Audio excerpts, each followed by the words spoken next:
Cantilever beam म्हटलंय. आता cantilever beam आहे. कॅन्टिलिव्हर बीम बद्दल सांगून देतो बघा. जर कॅन्टिलिव्हर बीम म्हणतोय तर याचा अर्थ कॅन्टिलिव्हर बीम तुम्हाला असा दिसणार. जर याच्या फ्री एंडला लोड लागतोय समजा W चा, लांबी आहे L, तिथे मूवमेंट तयार होते कितीची? W into volt into distance किती? W इनटू L ही मूवमेंट तयार होते. कळलं का? मूवमेंट किती असते? W into L. पण जर समजा UDL असेल तर किती येते? ही UDL येते. W ची UDL आहे, लांबी किती त्याची? L ची, इथे मूवमेंट किती येते? मूवमेंट इज इक्वल टू येते W L चा square divided by 2. W square by 2. ठीक आहे. तिसरी केस जी आता आपण लक्षात घ्यायची कशी बघा. समज हा फिक्स आहे. येथे लोड लागतोय समजा W चा आणि या बिंदूवरती लोड लागतोय समजा W चा. समजतंय का? ही टोटल लांबी किती आहे?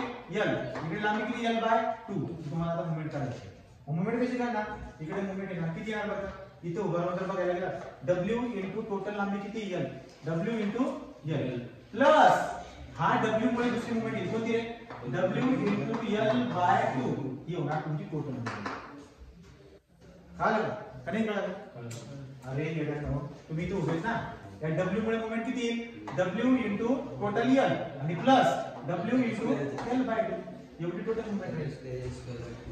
हां W square L point load आहे ना. सरळ सरळ आहे. ही पहिली केस आहे. जर फ्री एंडला फक्त W लागला तर मूवमेंट येते W इनटू L. जर UDL असेल तर WL स्क्वेअर बाय 2. आणि ही तिसरी केस होती जी तुम्हाला मी दिली आहे, त्याचा वापर मला करायचा आहे. त्याचा वापर मला करायचा. चलो तो आता काय करणार आपण? आपल्याला काय काय दिले बघा. कॅन्टिलिव्हर बीम म्हणतोय. हा कॅन्टिलिव्हर बीम आहे. Cantilever beam of span 1 metre. याचा स्पॅन किती आहे? 1 मीटर. 1 मीटर याचा स्पॅन आहे. Subjected to the 2 point load 100 kilonewton at a free end. Free एंडला किती आहे? 100 किलोन्यूटन आणि पुढे काय 50 किलोन्यूटन ॲट सेंटर. तो सेंटर मध्ये किती लागतोय?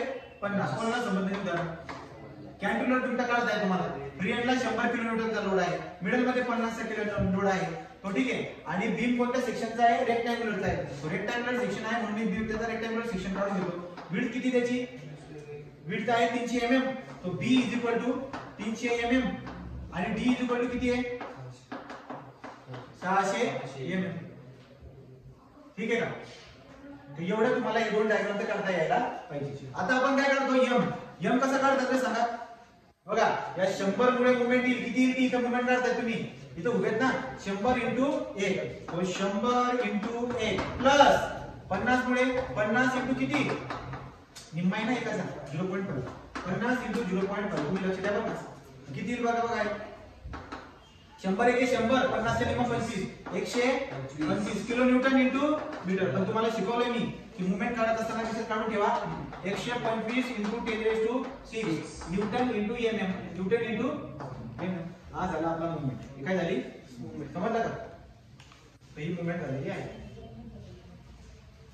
बरं जमतंय का? हो. तो मूवमेंट आली. आता काय लागतं बरं? काय मूवमेंट काढून झाली का? आपण करतोय बरं का मूवमेंट. कारण की मला बेंडिंग स्ट्रेस काढायचा आहे. बेंडिंग स्ट्रेस काय असतोय? M by Z. तो M तर काढून झाला माझा. आता Z काढा. रेक्टँग्युलर सेक्शनचा Z काय असतोय? BD square by 6. तो Z is equal to B किती आहे त्याचा? 300. B किती आहे? 300. D किती आहे त्याचा? 600. तो 600 चा स्क्वेअर डिवाइडेड बाय 6. सांगा बरं 180 इंटू 10⁻³ 180 इंटू 10⁻³ mm चा क्यूब. mm चा क्यूब. हा झाला Z. तर तुमच्याकडे जर का समजा M आलेला आहे, तुमच्याकडे जर का Z आलेला आहे, तर तुम्ही डायरेक्टली काय करता? सिग्मा काढा. तो सिग्मा इज इक्वल टू कसं काढणार आता? इथेच काढून टाकू. Sigma is equal to M by Z. M ची व्हॅल्यू किती आली? 125 इंटू 10⁻⁶. Z किती? 180 इंटू 10⁻⁶. असं का करतोय सर? 18 इंटू 10⁻⁶. व्यवस्थित सॉल्व्ह करा. त्याचं उत्तर किती माझा? 6.94. तो 6.94 न्यूटन पर mm स्क्वेअर. न्यूटन पर mm चा झाली बेंडिंग स्ट्रेस. आणि तुम्हाला काय करायला लागतं बरं? काय बेंडिंग स्ट्रेसची डायग्राम. तो डायग्राम कशी काढणार? आता जागा नसल्या कारणाने इथे काढतो. हा सेक्शन होता. हा सेक्शन होता. त्यासोबत 300 आणि उभं किती होतं? 600. बेंडिंग स्ट्रेस डायग्राम कशी बनेल? ओके. वरती स्ट्रेस किती आहे? 6.92 खाली किती आहे 6.14. वरती असतो कॉम्प्रेस. आता बघा वरती असणार टेन्शन, खाली असणार कॉम्प्रेशन. आता उलट राहील का बरं? बघा कोण सांगेल? आता कॅन्टिलीवर मध्ये वरती टेन्शन आणि खाली कॉम्प्रेशन का बरं? कारण की हा बीम कसा वागणार? असा वागणार. असा वागणार म्हणजे वरती टेन्शन येणार ना आणि खाली कॉम्प्रेशन येणार. म्हणून या केस मध्ये वरती टेन्शन खाली कॉम्प्रेशन पाहिजे. समजलं की नाही मला? उदाहरण व्यवस्थित कुठून सुरुवात करायची? हा बीम काढा, हा सेक्शन काढा, एम ची व्हॅल्यू काढून द्या. सिग्माचा फॉर्म्युला एम बाय झेड आहे, तर झेडचा फॉर्म्युला टाका, ठेवून द्या. ओके, हे काय झालं? Cantilever beam. कोणता बीम आहे? कॅन्टिलीवर. पुढचं उदाहरण घेता येते. याला कापू नको रे.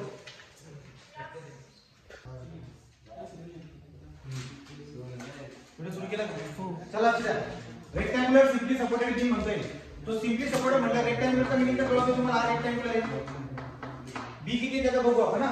बी आणि डी पण दिला असेल. तो rectangular simply supported beam 5 metre लांबी. सिम्पली सपोर्टेड बीम 5 मीटर लांबी. तो रेंज इक्वल 5 मीटर. ठीक आहे. पुढे काय आहे? सेंट्रल पॉइंट लोड 100 चा आहे.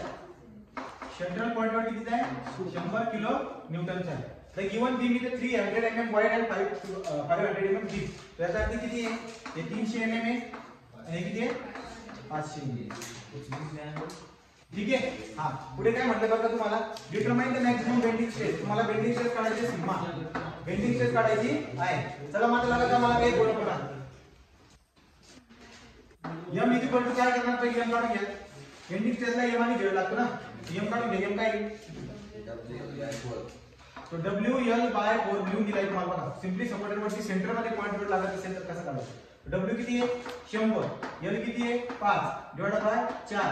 25 गुणिले 5 125 किलोमीटर इंटू मीटर. म्हणजे m ची व्हॅल्यू आली 125 into 10⁶ Newton into mm. Okay, काही फरक नाही. तो घ्या. नंतर पुढे आपल्याकडे काय आहे का? z कसा काढायचा? b चा स्क्वेअर बाय 6 रेक्टँग्युलरचा बरं का. कसं काढणार? b किती नाही? 300. d किती आहे? 500.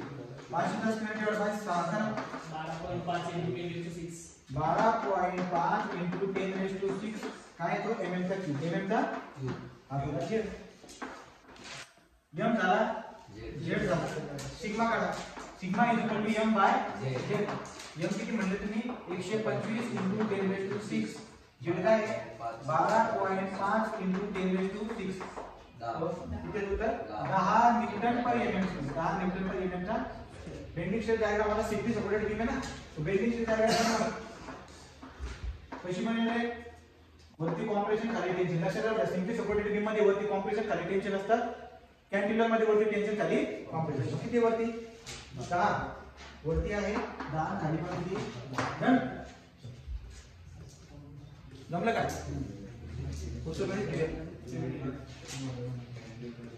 आय सेक्शन घेतो आता. हा फास्ट मध्ये सॉल्व करा.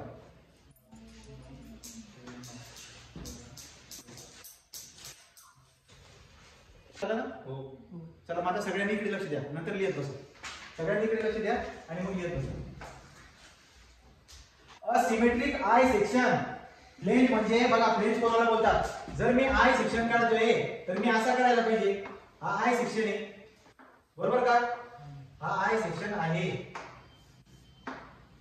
हा आय सेक्शन आहे. पुढे काय म्हणताय? Flanges 120 mm into 20 mm. 120 mm म्हणतोय याचा काय? इथून ते इथपर्यंत किती आहे? 120 mm. ठीक आहे. आणि डेप्थ किती त्याची? 20 mm बरोबर. हा पुढे काय म्हणतात? पुढे होता वेब. वेब म्हणजे याला बोलतात वेब. बघा ही असते प्लेन, याला पण बोलतात प्लेन. वरची जेवढी प्लेन आहे तेवढी खालची का बरं? कारण की सिमेट्रिकल आहे सेक्शन. काय तो? सिमेट्रिकल. वरची बघा हे अंतर आहे 120 तर 100% हे किती असणार? 120. आणि हे किती असणार? 20 mm. तुमच्या लक्षात येते का? तो वरचा जो पट्टी ना तीच पट्टी खाली पण आहे. आता मग त्याला बोलतात वेब. तो वेब किती बोलले ते? वेब बोलले 20 mm आणि 100 mm. तुम्हाला समजा पाहिजे की 20 mm काय असणार आहे? 20 mm आडवत असणार आहे. कळलं का? हे 20 mm राहणार आहे आणि हे किती असणार आहे? 100. एवढी बात कोणाला समजली नाही बरोबर का? एवढं. मग तुम्हाला काय करायचं आता? याचा डायरेक्टली इथे m तुम्हाला काढता येईल लगेच. कारण की का बरं? बीम कोणता आहे? बीम कुठे आहे? बघा simply symmetric I section flanges दिले तुम्हाला. Carry uniformly distributed load magnitude 80 over the 4 metre span calculate maximum bending stress. यानी सिम्पली सपोर्टेड शब्द दिला नाही का? नाही. नसेल दिला तर तुम्ही समजून घ्यायचं बीम कोणता आहे जनरल सिम्पली सपोर्ट तो दिलेला नाही म्हणून तुम्ही समजून घ्या की हा सिम्पली सपोर्टेड बीम आहे याच्यावरती कोणता लोड लागलाय युनिफॉर्मली डिस्ट्रीब्युटेड लोड कितीचा आहे 80 किलो न्यूटन पर मीटर तुम्ही थोडी सांगा लांबी किती याची 4 मीटर तुम्हाला m सांगा किती m किती असतो रे Wl²/r w कितीला आहे 80 l किती आहे 4 4 चा वर्ग डिवाइड बाय r किती आहे 160 किलो न्यूटन इनटू मीटर म्हणजे m किती आला 160 into 10⁶ Newton into mm Newton into m चा काढता आला पण मात्र झेड जो काढला मी रेक्टँग्युलरचा झेड I बाय y करून काढतो कसं काढतात I बाय y इथपर्यंत तुम्हाला लक्षात घ्या आहे हे बघा पहिले आकृती काढली त्याच्यानंतर त्याच्या खाली हे लिहिली ओके आता आपण काय करणार आता इकडे ठीक आहे इकडे मला काय करणार आता झेड काढायचं काय काढायचं झेड आणि झेडचा फॉर्म्युला काय असेल z I by y I सेक्शनचा तुम्हाला सिमेट्रिकल I सेक्शनचा I काढायचा शिकवला होता मी कसा कैपिटल BD चा क्यूब बाय 12 मायनस छोटा BD चा क्यूब बाय 12 कसं काढणार मी बघा कॅपिटल B म्हणल्यावरती हा टोटल 120 D म्हणजे टोटल बघा इथून तेपर्यंत किती आहे कॅपिटल D 100 20 140 म्हणजे 140 चा क्यूब डिवाइड बाय 12 मायनस छोटा B किती आहे छोटा बी कोणता असतो माहिती आहे इथून ते इथपर्यंत हा छोटा बी असतो तर तुम्ही मला सांगा छोटा बी किती असेल आय सेक्शन हे टोटल किती आहे 120 त्याच्यामधून 20 मायनस करा 120 मधून आमतला 20 मायनस केला तर 100 तो 100 च्या निम्मा 50 इकडे आणि 50 इकडे तुम्हाला बी लागत होता किती आहे 50 तुम्ही काय करणार बी आहे 50 या मधल्या कप्प्याचा डी किती इथून इथपर्यंत सांगा 100 आहे ना तो 100 चा क्यूब डिवाइड बाय 12 नाही समजलं बघा बी डी चा क्यूब डिवाइड बाय 12 हा मोठा मायनस छोटा कोणता घेतोय मी हा वाला ठीक आहे ना मायनस छोटा बी डी क्यूब बाय 12 करतोय तो बी आहे 50 डी किती आहे तुमचा हा टोटल 100 दिलाय किती आहे 100 छोटा बी डी क्यूब बाय 12 करा किती आलं होतं 23.27 into 10⁶ mm चा raise to 4 mm raise to हा झाला आय पण मला सोबत झेड काढण्यासाठी जसा I लागतोय तसा y पण लागतोय y किती असेल सिमेट्रिकल बॉडी आहे ना निम्मा हे किती झाले 20 आणि 100 आणि हे किती टोटल 140 चा निम्मा किती निम्मा 140 डिवाइड बाय 2 म्हणजे निम्मा आला 70 mm 70 I भेटला y भेटला z काय निम्मा आता पुढे म्हणून z I by y I किती म्हणले तुम्ही 23.27 into 10⁶ डिवाइड बाय y किती आहे त्याचा 70 mm ठीक आहे तो z ची व्हॅल्यू किती आली mm मध्ये सांगा 332.42 332.42 into 10⁶3 नेमकं काढले किती आहे 10⁶3 mm चा क्यूब हा झाला z तर तुम्हाला आता मेन कोणता लागत असतो एक लागतो m एक लागतो झेड आय सेक्शनचा झेड बघा कसा काढतात रेक्टँग्युलरचा झेड सोबत आता BD²/6 करून येत होता पण आय सेक्शनचा या पद्धतीने काढावा लागतो m बाय झेड करून सिग्माची व्हॅल्यू सांगा सो देअरफॉर सिग्मा बरोबर m बाय झेड m ची व्हॅल्यू किती काढली तुम्ही 160 into 10⁶ डिवाइड बाय झेड किती 332.42 into 10⁶3 सांगा किती 481.31 न्यूटन पर mm चा स्क्वेअर मला काय वाटतं उत्तर चुकीचं ठीक आहे ना हां पुढे मायनस केला ना बीडी 3/12 तो 50 100 पाहिजे का बरं तुम्हाला आपण दोन साईडचा मायनस करून जाऊ का तुला 50 करू नको बघा बरोबर करू आता हा टोटल बॉक्स आहे ना बी डी चा क्यूब बाय 12 केला त्याच्यामधून मला याचा मोमेंट ऑफ इनर्शिया काय करायचं आहे मायनस किती आहेत ते 2 का हां बरोबर बोलते ती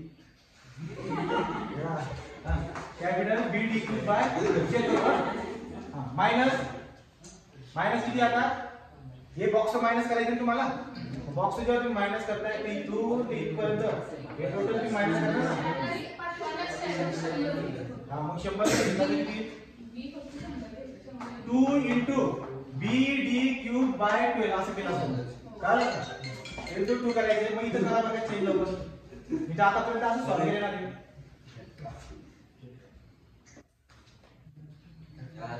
2 into calculator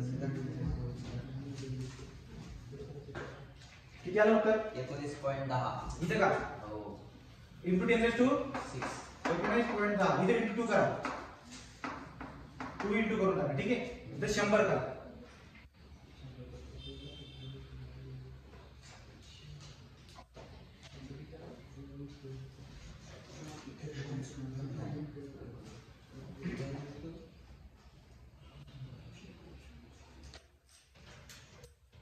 इथे उत्तर किती येईल?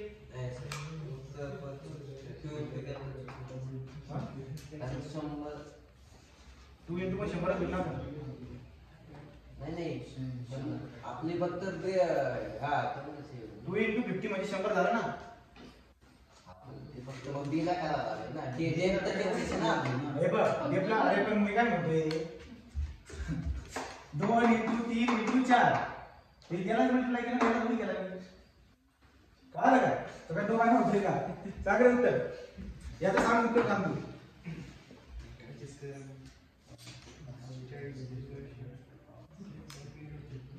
एवढे 400 800 नाही शेअर येताना किती आले पाहिजे 7 8 असे किती तेच खालचं हे काय 227.85 227.86 आय किती आला आय 19.10 इंटू 10⁻⁶ जोडा बाय 70 झेडची व्हॅल्यू किती माझा 272.86 इंटू 10⁻3 कर बरं का माझा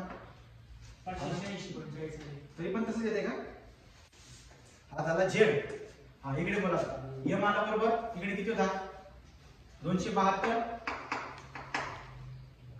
इंटू 272.86 इंटू 10⁻³ किती तरी सांगा 586.40 न्यूटन पर एमएम चा एकदा चेक करू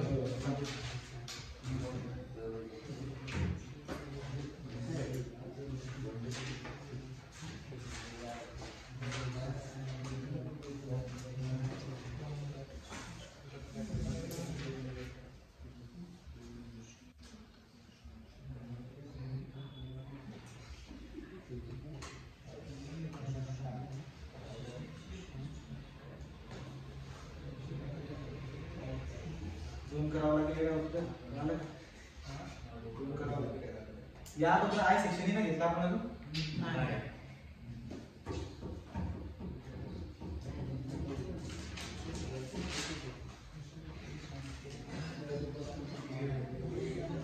किती उत्तर आलं 586